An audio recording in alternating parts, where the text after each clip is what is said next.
Life Audio. The Bible Study Podcast, episode 866. Today, the Bible Study Podcast continues a study of the book of Psalms with Psalm 136.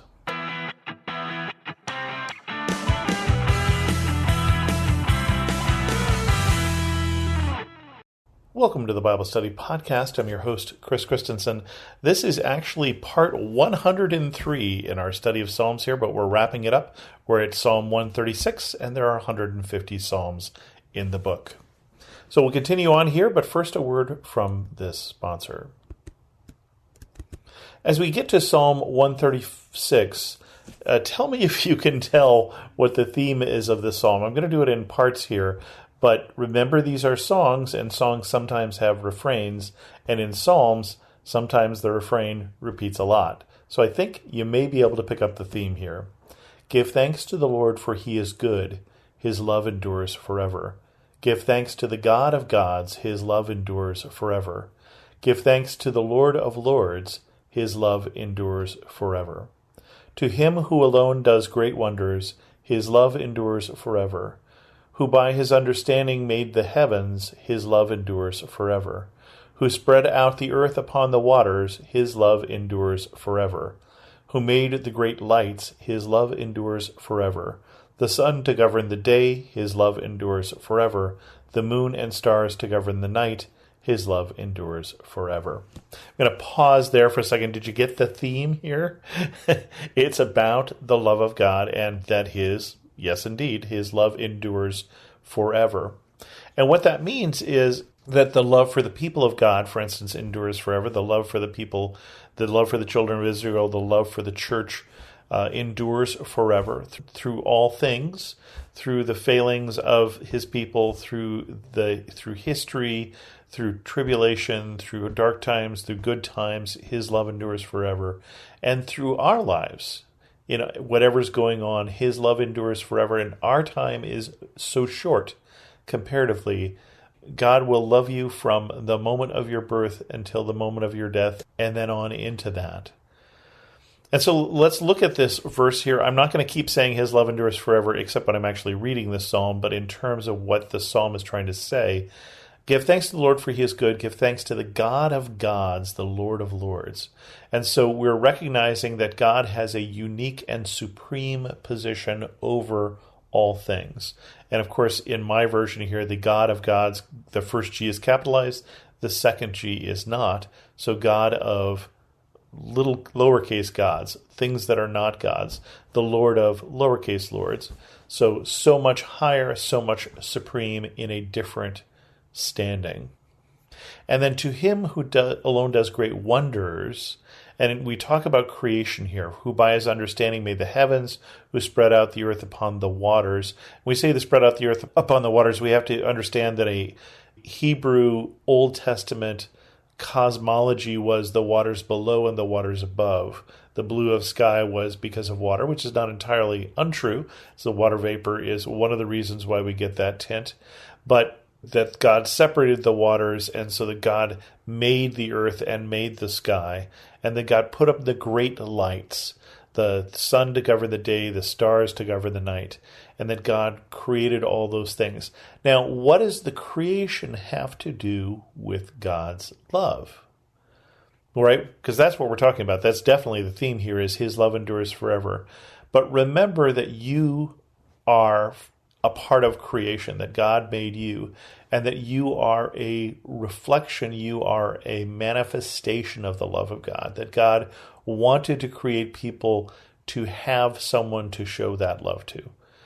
God was not lonely, and God did not need us in that sense, but God is a God of love, and God is a God of relationship. And the whole Bible, Old Testament, New Testament, the whole theme there is the relationship of God and his people.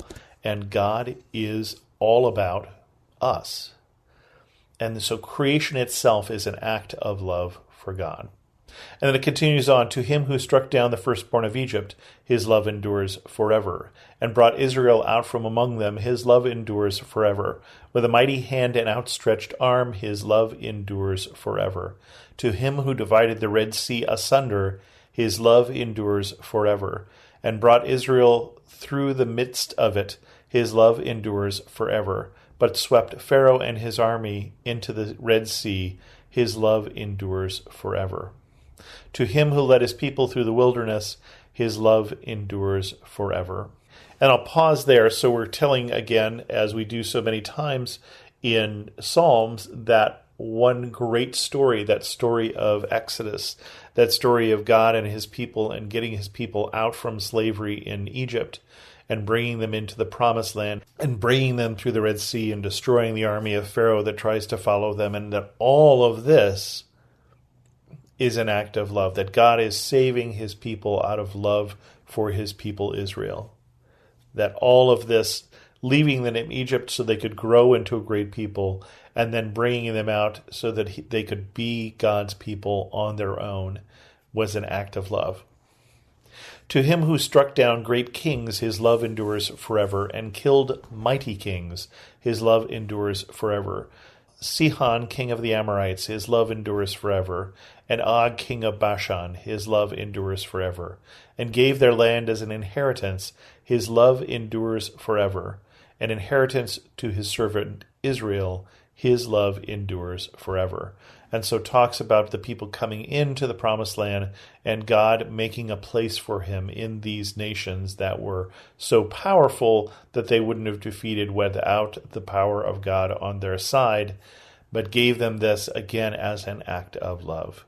He remembers us in our low estate, his love endures forever, and freed us from our enemies, his love endures forever. He gives food to every creature, his love endures forever.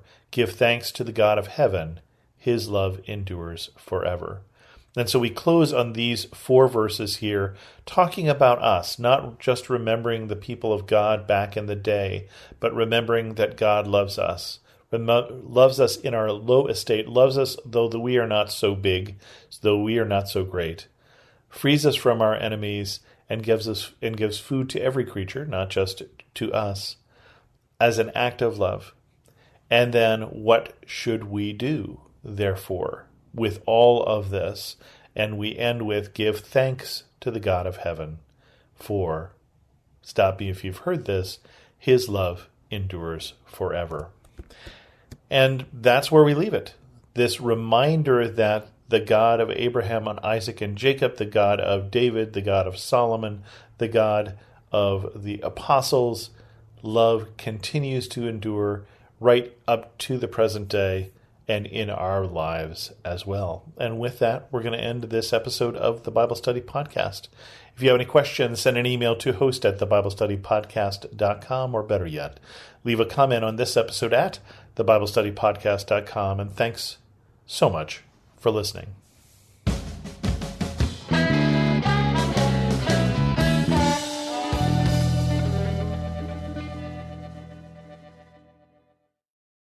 I want to take just a second to thank the team at Life Audio for their partnership with us on this podcast. If you go to lifeaudio.com, you'll find dozens of other faith-centered podcasts in their network. They've got shows about prayer, Bible study, parenting, and more. I'm Don Hawkins, inviting you to be encouraged with my weekly podcast, Encouragement for You. To subscribe, go to lifeaudio.com.